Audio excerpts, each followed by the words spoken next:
Ndicho Icho. One of the things that I want to educate the Zimbabweans about the members of parliament who they elect is that despite them being the ones who pass the budget for every expenditure of the fiscus, they're a group of people who suffer. And I say so because when I was in parliament, I was their leader in terms of fighting for the welfare. Fortunately for me, I did not really live from parliamentary revenue. No, I came in as a businessman and decided to represent people. Their remuneration, so that you know, which is a shame to you.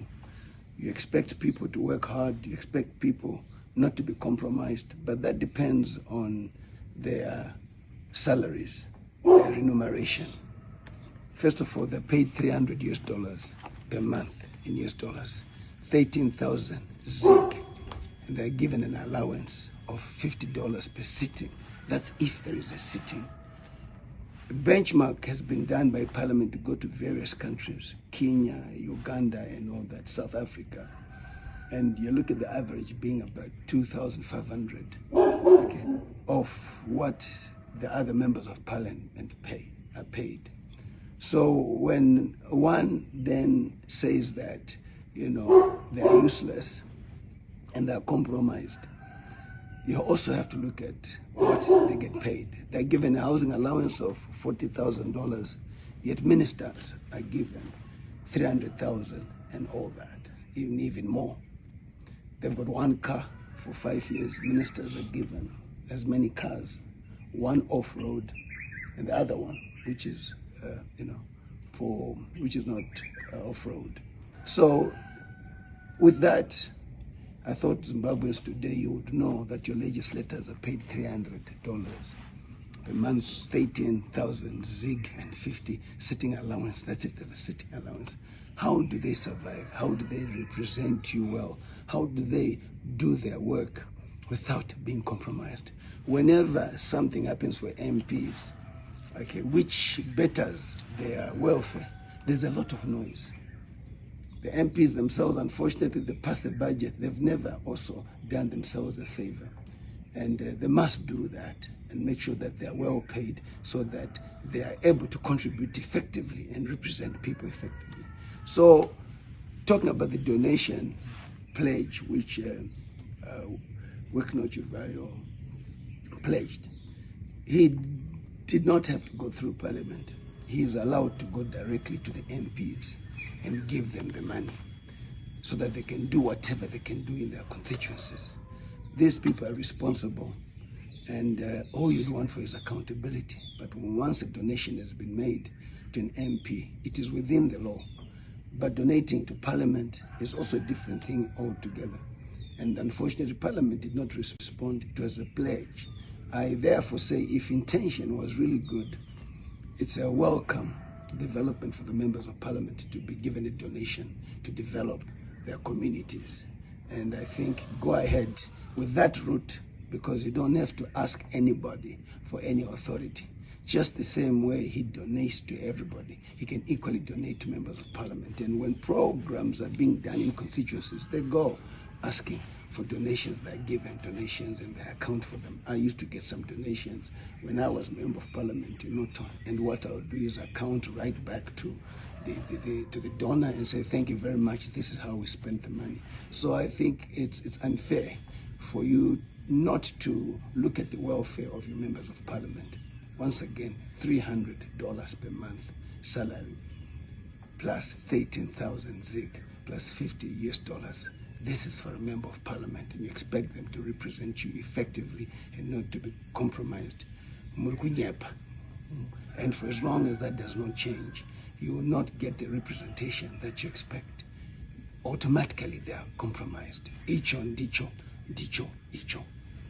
Mazvinzwira mhuri yezimbabwe, Themba Mliswa ari kuti iye paanga ari muparliament vakomana vaihora $300, and achiri kufungira kuti vakomana up to this day vachiri kuhora $300 or maybe slight even $400. It's still nothing ndo mari iri kuchemwa nemanesi ari kupinda mastrike astrike apinda akati vanzichi vakaimba hanzi hatidi kutongwa nechi vachiimba vachiita zvipi nemadzimai emanesi handiti so Temba ari kuti there is no way it's hard for members of parliament kunzi vanzi havazi compromised or vasatengeka ivo vachihora mari shoma yakadaro muri yezimbabwe. So toda kunzwisisa because ma-MPs vanhu vatoziva kuti most of them they have money, maybe they are already business people because kuvawo neability yekuti uzovotegwa muconstituency yako ka it means you have some serious capacity, unotori nemari yekukampena and utoriwo nechiposition unotozikamwa haungozi nobody and because haungawini. So tichitarisa izvozvozvo muri yezimbabwe it seems like mari yavari kuora ishoma zvekutodaro zvokuti hanzi plus 13,000 zig vanoziva 13,000 zig imari kuma dollars ingava mari meno mari shoma chachaizvo but in fact maybe haisi that shoma but inoita maybe mari yavo yosvika kuma $600-700 because 13,000 zig at 1 to around 2026 but pa3 toita chikuma 32 ukazoichinja chinja unoona kuti haina kunyanya kudi kuwanda. So muri Zimbabwe toda kunyatsokuongorora nyaya iyi zvakanaka because you have to take everything with a pinch of what salt because hanzi naTemba Mliswa it's a good thing kuti Wicknell adonate ari kutoti Wicknell dai atoita go ahead but tositoziva kuti Wicknell wakatochimisa chinhu chakati alright bo ini ndotevera mastructures eZANU-PF kana mamwe macomrades acomplaina ndomira but Temba ari kutoti dei Wicknell asina kutomira akatoenda kumberi akapa ma10,000 ndopaipai tichida kunzwisisa isusu because Wicknell wakataura kati wakataura neprincipal nemukuru wake anditi anova anozikamwa achinzi obviously is the president, he always says it, he does everything for the president, he believes in the president and this and this and this and it, so we believe mukuru wake ndi president. So kana president mari dzingadzipinde musystem vanhu vahore mari dzine musoro and ma-members of parliament zvinonzi although vanhu kana vachitaura although muchinzi vanze vanohora ma$300 plus maybe imwe 300 plus ma50 zvavanobata maybe vanoita 2 sittings per week whatever ndechimwe chiwaya chechirimwe chimwe 400 so yose inozosvika around $1,000 and then pozonzi 40,000 housing allowance and then vozopiwa mota musoro peizvozvozvo mota dzidzo hadzidigwi fuel here dzinenge dzodigwa fuel so ukazokalkulata unotoona kuti vane mari yakatoreba chaizvo kutopfuura mamwe macivil servants ari kuhora ma$350 ma$300 ma2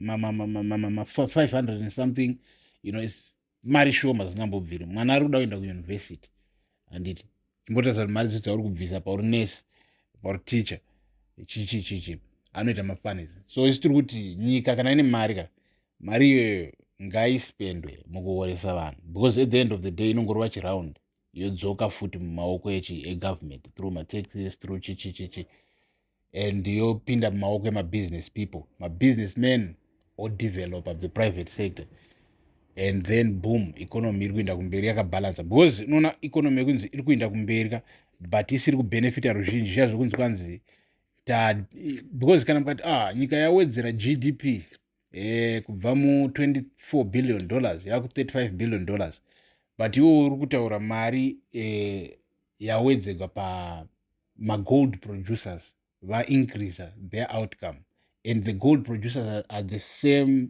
people and they just got richer and so you say the country have got richer but no, it's actually just individuals.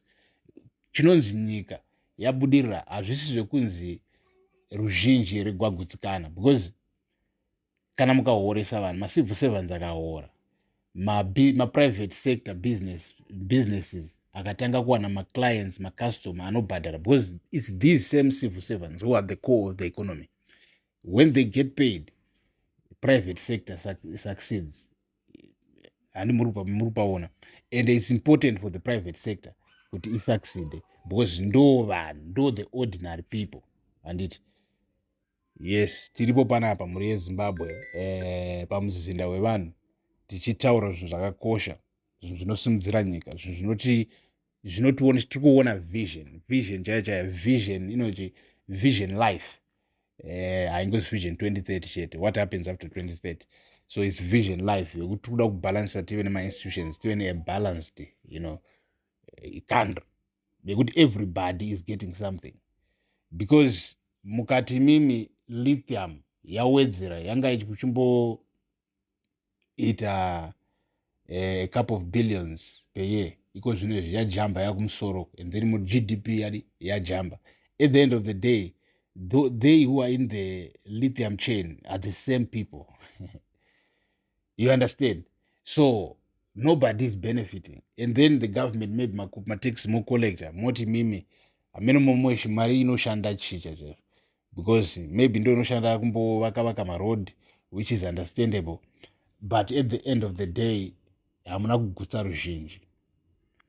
Muri Zimbabwe, stay tuned, stay subscribed, stay blessed. Thank you for watching.